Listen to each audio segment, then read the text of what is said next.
Um dia singular. Naquele estranho dia de agosto de 1977, a última coisa que me poderia vir à mente seriam acobertamentos e eventos perturbadores. Eu acabara de sair de uma reunião de negócios e minha intenção era parar numa mercearia. Lembro-me do desconforto que me causava o calor daquela tarde de final de verão.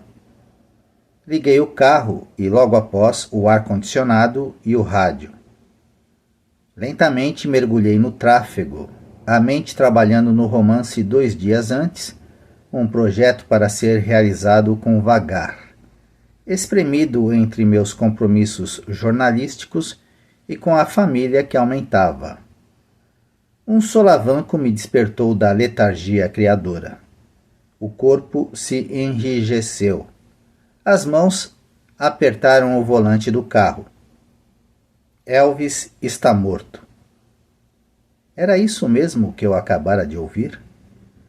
A música suave cessara por instantes.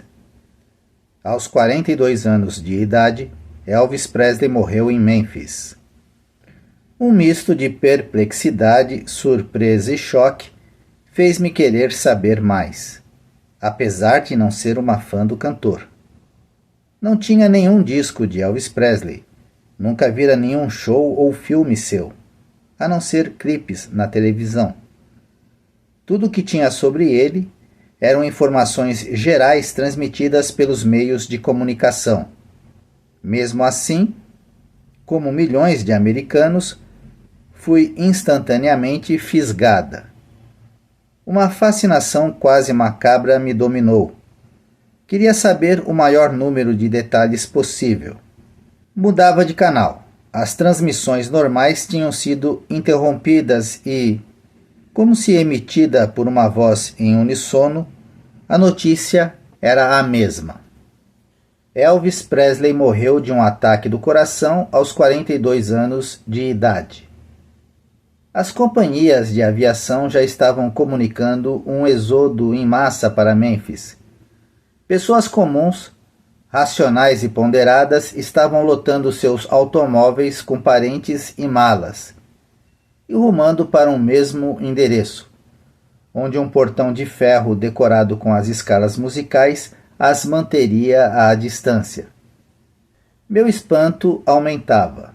Afinal de contas, não se tratava de assassinato de um presidente, nem o país se havia desmoronado. Um cantor de rock morrera, era tudo. Apesar disso, tal notícia captara as atenções do mundo inteiro. Por quê? Enquanto os noticiários de TV entravam pela noite com informações sobre os primeiros anos de Elvis, as rádios em toda a nação só tocavam música do cantor. Era assustador, um fenômeno que desafiava a razão. Mesmo eu sentia uma energia que não conseguia entender e, como o resto das pessoas, via-me presa a um fato que desafiava qualquer racionalidade. Apesar disso, jornalistas sérios se deixavam envolver. David Brinkley, devotando 3 minutos a Elvis Presley, encerrou o segmento com a notícia que a NBC apresentaria um especial sobre o rei mais tarde, o que atrasaria The Tonight Show por meia hora. Harry Wisner anunciou que a ABC apresentaria outro especial de meia hora sobre Elvis após o noticiário da noite. A CBS também preparara o seu sobre a vida de Elvis Presley. As lojas de discos comunicavam aos 4 ventos terem milhões de álbuns do cantor se esgotando. Enquanto o mundo rendia suas homenagens, nascia um novo mercado de fãs devotos. Estes também fazendo sua peregrinação anual a Memphis, admirando, adorando e colocando um mortal num altar. Agora, mais do que um rei, Elvis se transformava num messias musical. E eu tinha que descobrir por quê. Ainda assim, Se soubesse a que ponto chegariam minhas viagens literárias, duvido que continuasse a fazê-lo, sob o risco de colocar minha carreira e integridade profissionais em xeque. Por várias vezes, deliberadamente recuei, certa de que o que estava descobrindo era inacreditável demais. Entretanto, como os acontecimentos sutilmente me envolvessem, eu prosseguia cega e inocente e, não raro, com a sensação de estar hipnotizada por eles.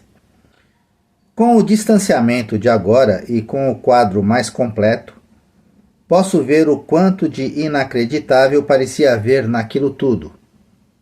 A imaginação do escritor é um ser estranho, frequentemente traindo deliberações conscientes. Comigo não era diferente. Perguntas nebulosas atormentavam minha mente curiosa.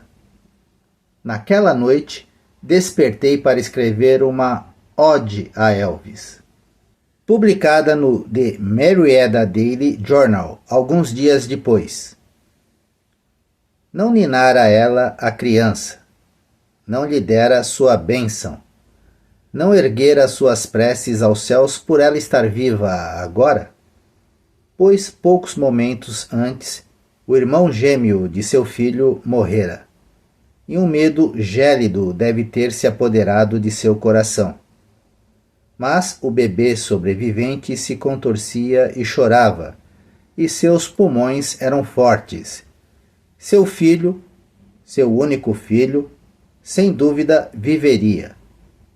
E enquanto continuava a acariciar a pequena e saudável maravilha, encantando-se com ela, as esperanças de todas as mães recentes devem ter fustigado sua mente e aquecido seu coração.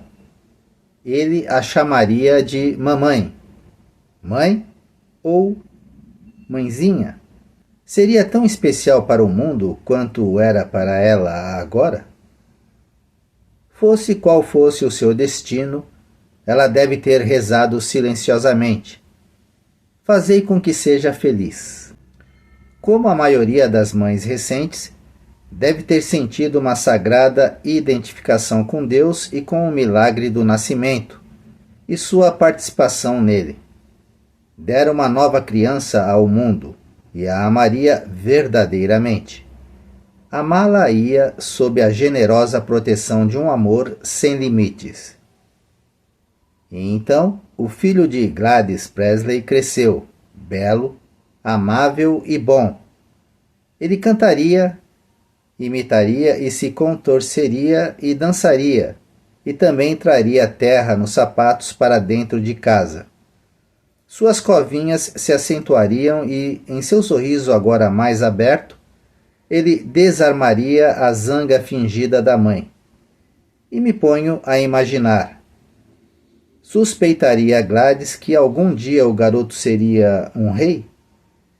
Teria ela sabido de antemão que seu travesso filho de pés de barro seria um dia idolatrado, endeusado e, por isso mesmo, totalmente isolado do mundo? Com tal conhecimento, teria Gladys dado seu filho a esse mundo que o amava, mas cujo amor o afastaria até mesmo das mais simples liberdades mortais? Depois que Gladys partiu, imagino ainda, sofreria ela também as dores internas que acorrentavam seu filho e que o tornavam vítima de uma horda adoradora? Afligir-se-ia tanto com seu distanciamento do mundo que, num ato de compaixão final, o teria chamado? É isso, pensei, estou livre dessa maluquice para sempre. Pus a ode no correio. Como fui tola ao pensar que era diferente de um mundo incapaz de desligar-se das coisas. Entrei na cozinha e servi-me de uma xícara de chá, sem querer ligar o rádio ou a televisão, sonhando em manter-me afastada das atribulações que nos impunham as estrelas de cinema, os astros do esporte e o clamor dos fãs. O presidente Jimmy Carter dissera: Sua morte priva nosso país de uma parte de si mesmo. Ele era único e insubstituível. John Lennon afirmou: se não tivesse havido um Elvis Presley, jamais teria havido um Beatle. Frank Sinatra parou seu show para dizer: perdemos um bom amigo hoje. De todos os pontos do globo chegaram mensagens de condolências pelo passamento de um showman nascido no interior do Mississippi. Liguei a televisão. As vendas de discos chegaram a seu nível mais alto dos últimos 10 anos, dizia um locutor. Aos 42 anos, Elvis tinha sua carreira praticamente encerrada. Persistisse ele naquele estado de obesidade e esgotamento emocional, teria se tornado objeto de riso para o público, dizia outro. A morte fez de Elvis Presley um mártir. Elvis era um pouco como Memphis, algo de arrogância, algo de piedade. Mas Elvis Presley era nosso, e o adorávamos e adulávamos. Até hoje, não sei o que me impeliu de novo para a máquina de escrever. Enviei um artigo para o editor de um jornal de Atlanta. O rei está morto? Éramos a juventude emergente dos anos 50. E você, Elvis, o nosso coleante, sacolejante e sonoro Messias. Você arrasava quarteirões e acendia o estopim de nossa explosiva liberdade. Você era nosso e, através de você e por você, éramos também capazes de chocar. Você já era Elvis enquanto crescíamos e tentávamos nos tornar nós mesmos. Você foi o nosso sublime aventureiro, mas só nós podemos gozar a liberdade da aventura. Você nos deu a coragem de ser livres, mas, ao nos dá-la, roubamos a sua. Você nos doou seu talento dourado e nós, por nosso turno, o enfeitamos, o colocamos num altar e o adoramos. Você nos deu a coragem de ser livres, mas, ao nos dá-la, roubamos a sua. Você nos doou seu talento dourado e nós, por nosso turno, o enfeitamos, o colocamos num altar e o adoramos, tragicamente aprisionando-o. Enquanto o universo inteiro era nosso para que o palmilhássemos livremente. O seu era o pequeno mundo que existia por trás do portão de ferro decorado com escalas musicais. O mundo o amava e adulava, exigindo sempre um pedaço de você. Tornou-se uma horda. A adulação desta horda tornou-se o seu martírio. Sua voracidade, o seu inimigo. Nós o traímos e talvez por isso nos despedimos de você tão emocionadamente. Nenhum mortal merece ser endeusado durante a sua vida. Você deu, nós tomamos. Roubamos de você até mesmo o mais simples dos prazeres. Pôde você, como qualquer um de nós, empurrar o carrinho de sua filha por uma rua do bairro? Pôde tomar sua mão inocente e mostrar-lhe o milagre de um jardim zoológico em plena luz do dia? Pôde irromper na areia branca de uma praia? Duvido. Afinal de contas, deuses não almejam essas liberdades mundanas. Ou almejam? Nós o choramos com a mesma dolorosa tristeza com que choramos a juventude perdida e a arrebatada inocência. Choramos seu talento agora calado e, mais do que tudo, choramos a pessoa que nunca permitimos que você fosse.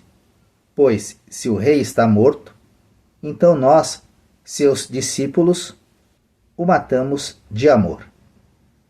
Uma vez você disse, ironicamente, se eu não conseguir me mexer, então é porque estou morto. Apesar disso, o rei está realmente morto? Novamente sobressaltada, questionei-me por estar escrevendo essas frases desconexas e piedosas, essas desculpas em forma de prece. Mesmo assim, selei o envelope e o coloquei no correio, esperando que esse ato final exorcizasse a culpa que poderia estar inibindo minha criatividade. Não adiantou. O romance em que estava trabalhando anteriormente tornou-se uma sombra. Estranhas emoções invadiram-me a mente e eu me sentia trancafiada dentro de algo indefinido que necessitava de expressão e definição. Não tive escolha. O romance Orion começou a surgir sem necessitar de mim, no terceiro dia após a morte de Elvis Presley. Antes de verificar o que a palavra Orion queria dizer, eu já sabia que Orion era uma constelação do mês de janeiro. No mesmo instante soube que meu personagem central seria uma combinação de Jesus e mitologia grega trazidos à vida através de um herói contemporâneo. Procurei então o significado mitológico de Orion, e assim nasceram meu prólogo e meu epílogo. Final da parte 2.